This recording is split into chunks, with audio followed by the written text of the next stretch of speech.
All right, how you doing? This is Real Life with Commissioner Johnson and Dr. T. We're excited to be with you again for this podcast, YouTube. We're just here to inspire, to educate, and just talk about some of the great and wonderful things that will help us as a community to be much stronger. Welcome to Real Life Johnson. Oh, there she go. There she go. She's starting out. So listen, we had our first road trip. Yes. And it was incidental to me playing for you. That's right. That's right. Because I was scheduled. I was going, and Dr. T the day of, she decided to go, which made it even more better for us because we always like to play off each other in terms of the energy and the connections. And she see angles I can't see. I see angles she can't see.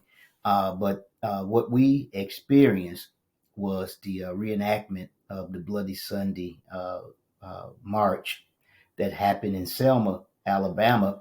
And you know that march was because of the Jim Crow laws, and that was basically separate. They said separate but equal, but it was never equal.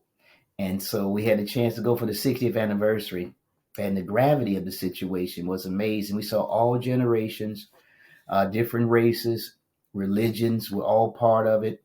We had a chance to go across the Edmund Pettus Bridge, and then we also had a chance to connect with people we hadn't seen in a while. And so, Dr. T, just talk about the gravity of the moment, and the experience, and how you felt at the time. So I'm gonna be honest, y'all. You hear Bloody Sunday, you hear about the march on Selma, and sometimes you don't stop to reflect on what the moment means or what actually happened. So the first thing is 60 years is not that long ago. No, it's not. So while we weren't born yet, 60 years, you think back, it happened 60 years ago on March 7th, 1965, when it was just individuals trying to peacefully demonstrate around African American civil and voting rights. And it turned into state troopers, beating, and it just went violent very quickly. Right. And so you hear about it, coming up through the educational system, there are history moments about it.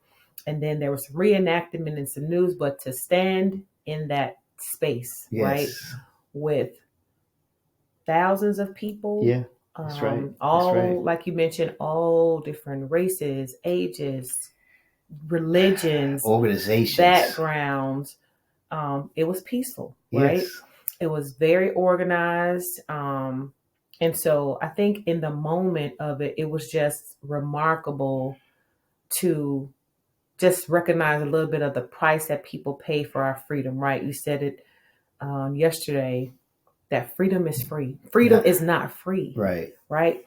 We think the things that we can do and how we can go throughout our lives here in America is just, it just came to be. No, you are living and breathing on the shoulders of those who have gone before you and who paid the price for that. So that was a long answer to the opening, but no, I think that was appropriate what you said, because we're really one of the first generations that came after the segregation. We're the first generation after post segregation. Mm-hmm. That means we didn't have have to sit in the back of the bus, the separate but equal education system. We could go in any restaurants. We can go, drive where we want to. And we know basically that a lot of discrimination went underground after that, but we didn't have to visually see a lot of it and experience it per se. Mm-hmm. And so to be at that moment, to understand, and I just had flashbacks because you always see Eyes on the Prize, mm-hmm. which is a documentary that talks about mm-hmm. the history of civil rights, and then you'll see the Edmund Pettus Bridge, and you always see the fire hoses, mm-hmm. the people being beaten, John Lewis getting hit over the head, and all of these things had happened to push the people back on the other side of the bridge. And it was always peaceful. It was never meant to be anti this, but the people marching was pushing for civil rights. and you say civil, that's just basic rights that people, any human being would like to have. The right to be able to go to a restaurant, the right to be able to go to any restroom you want, the right to be able to drink out of any water fountain that you want to, and the right to go to live in any neighborhood, the right to go to any college you want to. But it was not that way for, I mean, at least 300 or 400 years. Mm-hmm. And we were the first generation, and we're from generation what they call X, that was able to start the beginning of not seeing the visual effects of black door, white door, sitting in the back of the bus. No, you couldn't live in this neighborhood because you were black. So they couldn't say it. They used to be able to say it to your face, but it went underground, of course. But the gravity of that moment, to be able to go over that bridge and to talk to people, just, you didn't know, strangers who said, "Hey, how you doing?" It was a connection there that you really have to be there. So if you can go next year, I would advise you all to be a part of it. But we wanted to go because it was special. It was the 60th anniversary. Like Dr. T said, we weren't even born yet, but we have benefited from those folks who went over that bridge. Yeah, I think it just made me grateful. Right. Because now I sit on the back of the bus when I go to the bus because I want to see everything. Right. I want to see everybody getting on and off so I can watch and have extra strategy if I need to. But the reality of it is that I can go and live my life because somebody paid the price. And I think we get in our bubbles and we get in our tailor-made lives to go where we want, do what we want to do, not see who we want to see. Yeah. And so to be in Selma, which is a very small city, right? I think the population is 11,000. So it probably was 11,000 people in there. You know what I mean? Right. It probably was more people that came through Selma just over the weekend because there were weekend events. We were just there for the day on Sunday, but I think there were probably more people that came through Selma than is in the population of Selma. And a significant moment while we were there was, it's a small place, right? So where before the bridge, it's a narrow street, but there are some shops and stores and things. Most were closed because it was Sunday, but we needed a reprieve because while we were trying to get back to our ride, we needed a break. We needed to go to the restroom. And so there was a church that was open because we had tried a coffee shop. The coffee shop was closed. It wasn't even that late. Right. But a church had opened their doors for anybody that wanted to come in to use the restroom, to take a break. They had snacks, they had waters, they had drinks. And I asked one of the women that were standing there if she was a resident of Selma, right? And she said, "I'm born and raised in Selma." Wow. And so as we were leaving, I talked about her a little bit, but I saw little children coming through the door. I saw people of all, different races and things like that. But when we came out, I'm going to assume it was a pastor or a minister. And he said something like, "Thank you for coming. Have you been to Selma before?" We were like, "No." And he was like, "You're welcome to the snacks and the drinks." But he said, "Can I pray for you?" Right. Mm-hmm.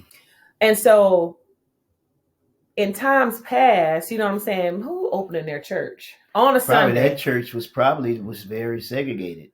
Yes. So it was a private segregated church. Right. It was a white church at the time. And so it might not even allow African Americans or blacks to even come into that church. Mm-hmm.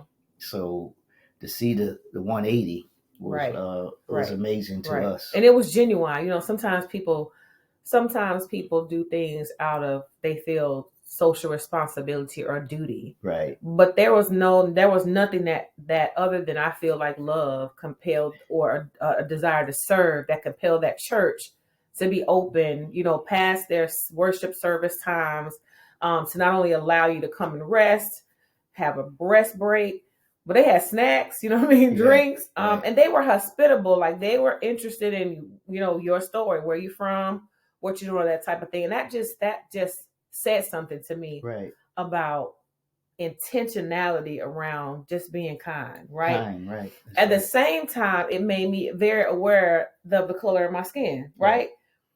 I don't, there's a deep sense of hate for us because of the color of our skin. Right. I can never get common with that because I think somebody don't like because it's 1/16 inch layer of skin that I had nothing to do with. People hate us. Right. And so the reality of so many things came to me in those moments on yesterday. I'll never forget it. Right. And the part of it is what I took away from when I came back across the bridge is just where do we go from here as African Americans, Black folks in our community, and then whites and other races. You have to make sure you are part of the solution. But I think the main emphasis for success in our race will be, what are we going to do? Mm-hmm. And that's the takeaway I got. Once I went over the bridge to experience it, then I said, man, we're coming back. So when I'm coming back into some realities. Mm-hmm. Some reality is that we still have a high poverty rate, HIV AIDS rate. Mm-hmm. We're still, homicide rate is at an all-time high. We're still at home ownership levels that are probably worse than it was in the 70s. And business ownerships is thriving, but how do we continue to have the trajectory of going up? And so I wanted to, at least Dr. T, talk about, what are some of the plans? What are some of the next steps for us? And I just outline, from a business perspective, you can now, in this environment, even though it's rough, you can go out here, and I call it still the age of disruption with the social media, the technology. You can thrive and create a business that you don't have to worry about the barriers that people in their 30s, 40s, and 1950s had to go through to make it happen. There is opportunities from an educational standpoint. You don't have to go to college. We had a plumber come to our home. He was only here 20 minutes and charged us $110. That's a skill. And you had to have it because you want to make sure that your water system and things are going well. You have just a whole host of occupations, from being a teacher, firefighter, a doctor, a nurse. Putting education as a foundation to launch your success, I think, is very key. And so one of the takeaways I want to just leave us with: focus on where your gifts are. Focus on your talents. Mm-hmm. Focus on your abilities, because there's still a lot of opportunities out here. Yes, we know folks put glass ceilings up. Yes, we know we have barriers with our skin color, but there's still opportunities for us to just bust through those doors. And that's what Dr. T and I practice each and every day. We want to teach people, how do you bust through those doors of success and to really thrive and make a difference? Right. I was tickled when he he mentioned a plumber, because some people, they're like, I don't want to go to college. I'm not college material. Right. But I'm not an athlete. I'm not this. I'm not that. But they want to make money. And, sometimes we'll mention plumbing or things like that. But that is a truly necessary skill. Right. That AI nor any other, technology can replace, coming to plumb, right? And, it seems it could be gritty, right? Mm-hmm. You have to get your hands dirty, but to one thing I know is when someone does excellent work, that travels, right? He inherited the business from his father, and right. So not only did he inherit the business, but he inherited the book of business that comes along with that, because his father did excellent work. That's and so right. We have the same expectation for the son, and he delivers. Yes. And so get out your own way in the sense of what you think you can do, you won't do, what seems like too grimy or what may seem difficult, mm-hmm. Those types of things. We're living in times where the commissioner mentioned disruptive times, right? Anything that you pursue right now that's new, it's a disruptor, right? Whether it is you're going to be the first, we're still in our generation, we're still the first of a lot of different things, right?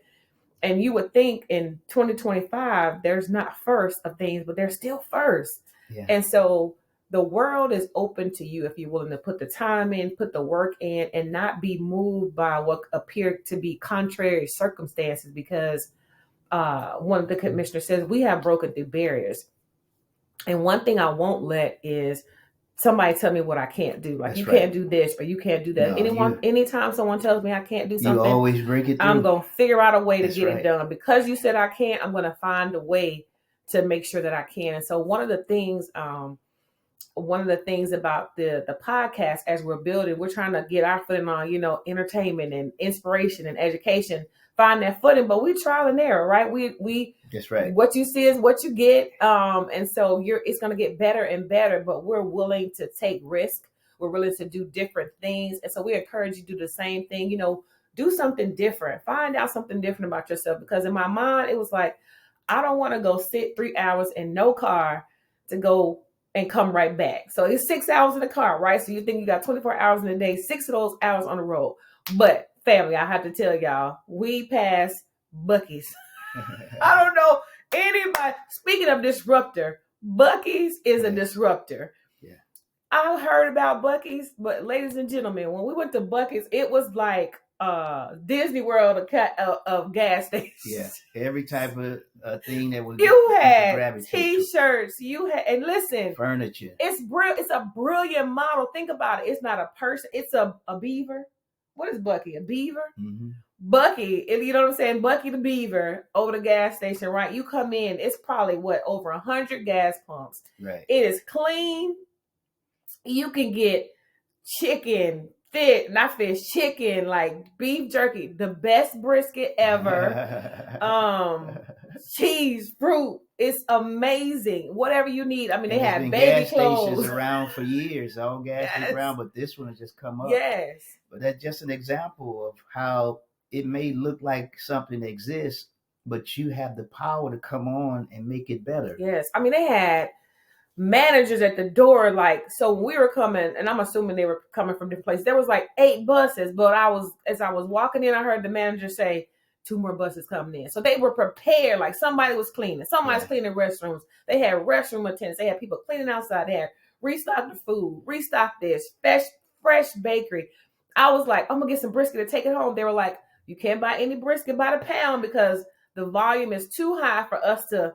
You can buy you a sandwich, but you can't get a pound of brisket because the demand is too high for the sandwiches. So they pivot. Right. I wasn't mad. The man was so nice. He was like, no, ma'am, you can't have any brisket. I was like, okay. Yes. But it was an experience, and they put time into it and thought into it. I mean. And that's what we're trying to get over in terms of talking. It's about time. It's about experience. Mm-hmm. It's about finding your niche, because we're going to keep talking about your life boarding, where you are with that, and talk about, we want you all to start sharing some of your life boarding moments on where you are, because we are now in March, the 3rd month. We hadn't reached the 1st quarter. All the things and goals we told you about in our first podcast, we want to hear from you. What steps are you at? Where are you at?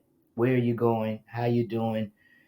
What things you may need, lessons learned, best practices, promising approaches, because what Dr. T said, that gas station we didn't even think it was a gas station. When I went in, I forgot it did pump gas. It was other stuff that we were focusing on, and it's constant motion. It was constant things that had your attention, and it was just a regular old gas station that we had put in our mind that we thought we'd never see something at this magnitude. And guess what? Whoever behind this concept and where these things are set up, and they're well paid. They're not, you look at the salaries. And they have it. When you walk in, it has all the available jobs and the salaries. And let me tell you something. The cashiers were pleasant. Yeah. They were like, I didn't see a crossword or anything like that, but they kept the lines. The plan, whoever put that marketing plan in place. That's right. And it looks like their general managers make $175,000 to $225,000 per year. Per year. Remarkable. Yeah. Now they're open 24/7. You probably have to, make some adjustments in your life, but the restrooms were clean. Yes. They had attendants in the restroom. In the restrooms. Directing you, this one open, that one open, somebody cleaning the restroom, somebody telling you where to go. remarkable. Yeah. And so, but what we're saying is, it may be something out there that's already out there, but you have the power to build on that to make it even better. Innovation. That's it, innovation, innovation, creativity. And that's what we took when we came over the bridge back, is what ways we can do going forward. And we just shared a couple of good nuggets with you of the qualities that make your dreams and your goals can go, and your ideas, innovation, creativity, building a network. I think that's still important. We're going to stress this forever. Having a support network, knowing that what Dr. T said, you're going to take risks. We're taking the risk. We got time. We got other things that we could be doing. But we wanted to make sure that this podcast is going to be an evolution. We're going to build this podcast to go out here and reach millions and millions of people. And the good thing is that you all who are listening to us today, you started off as our pioneers and our trailblazers. So we're always going to be thankful for you for believing in us, for sharing this, to bringing more people on board, and for eventually the interaction that we want to do to make sure that you're prospering, that you're succeeding, and that you're doing what real life Johnsons was set out to be and to do. And so, that's why this experience, I'm glad we took it. I'm glad we were part of just being a part of it, the atmosphere, Dr. T. I'm going to keep going back to the moment, to seeing the different organizations, to seeing them chanting, to seeing the singing, to seeing the folks, just a sense of urgency, a sense of, okay, we're not going back. We're moving forward. I mean, here's some of the old Negro spiritual songs that were sung back then, and to seeing where we are now.